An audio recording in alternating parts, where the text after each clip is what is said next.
Olá, tudo bem? Nesse vídeo de hoje eu vou resolver mais uma questão da prova de matemática ano 2024 do Cefet de Minas Gerais.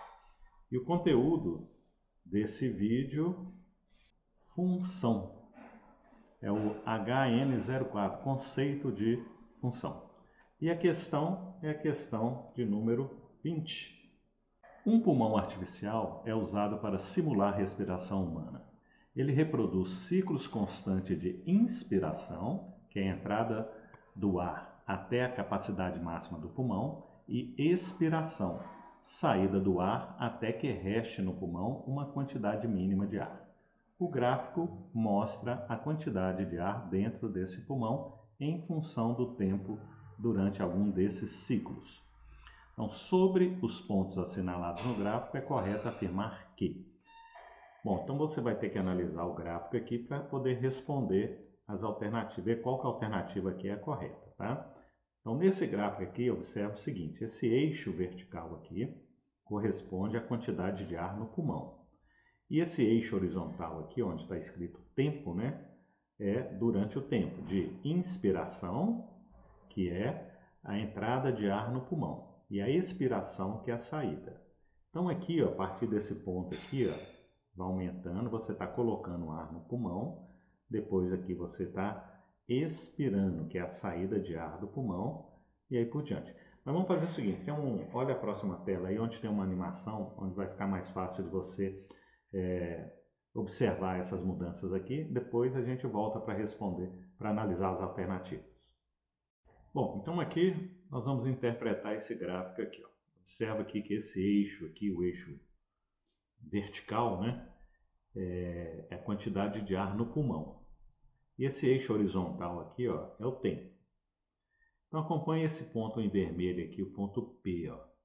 Então quando você está inspirando, né, colocando ar no pulmão, então a quantidade de ar no seu pulmão está aumentando, ó.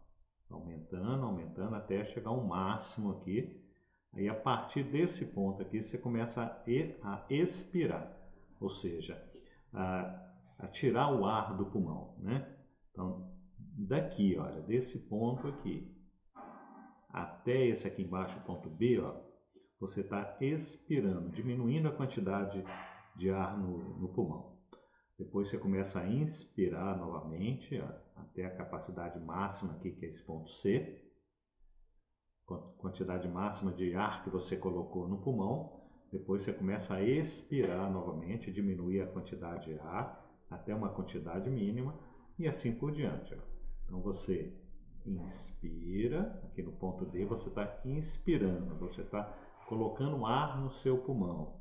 Chega a quantidade máxima, aí você começa a expirar, a diminuir a quantidade de ar no seu pulmão, depois volta a aumentar. Então olha lá, acompanhe, ó, aumentando a quantidade de ar no pulmão, quantidade máxima, vai diminuindo, vai expirando, quantidade mínima aqui é a quantidade máxima, voltando aqui, ó, quantidade máxima, que quantidade mínima de ar no seu pulmão. Depois volta a aumentar, quantidade máxima, volta a diminuir, quantidade mínima, aumentar, diminuir e aí por diante. Então, nesse ponto aqui, eu vou interpretar esse ponto A aqui, olha. Deixa eu voltar aqui no ponto A. O que ele está indicando?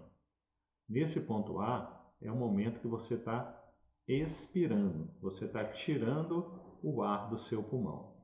Esse ponto B representa a quantidade mínima de ar no seu pulmão. Esse ponto C representa também representa aqui a quantidade máxima de ar no seu pulmão. Esse ponto aqui que não está marcado, não tem letra nenhuma, é a quantidade mínima de ar no seu pulmão. O ponto D, nesse ponto D aqui, você está colocando ar no seu pulmão, né? Você está inspirando, né? Daqui, ó, desse ponto aqui de baixo, ó, deixa eu voltar aqui, ó, até lá em cima, o D, você está o quê? Inspirando, colocando ar no seu pulmão, e aí por diante. Bom, entendido? Então vamos lá nas alternativas para ver qual que é a correta.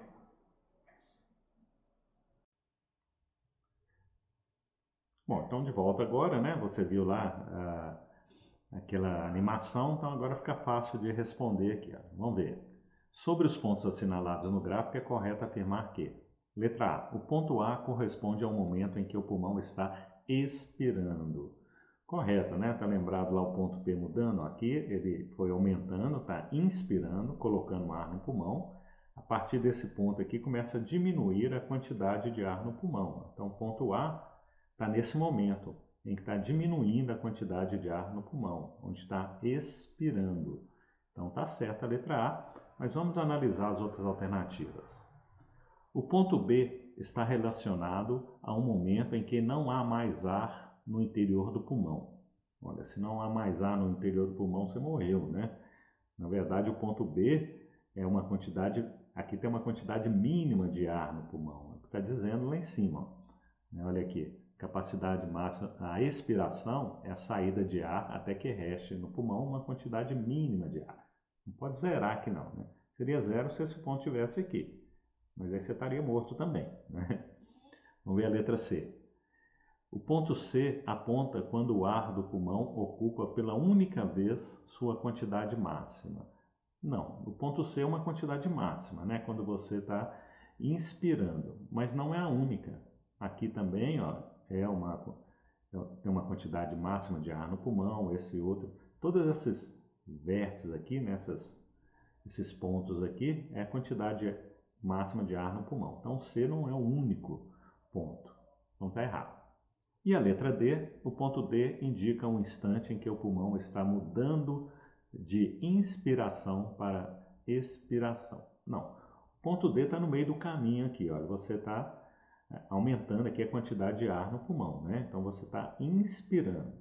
Essas mudanças ocorrem nesses picos aqui, né? Tanto aqui em cima quanto aqui embaixo. Aqui, por exemplo, aqui ó, foi aumentando a quantidade de ar no pulmão, você está inspirando, a partir daqui vai mudar para inspiração. Aqui no ponto B já é o contrário, veio descendo aqui, veio descendo, você estava expirando e agora vai aumentar a quantidade de ar no pulmão inspirando. Então nesses picos aqui é onde ocorre a mudança. Então no ponto D não, o ponto D está no meio do caminho aqui, é onde está colocando ar no pulmão, onde está inspirando. Então a letra D está errada. Né? Então vou marcar aqui a nossa alternativa correta, né? Que é a letra A. Então eu fico por aqui e eu te aguardo no próximo vídeo, né, com a resolução de mais uma questão da prova do Cefet de Minas Gerais, ano 2024. Até lá, um abraço.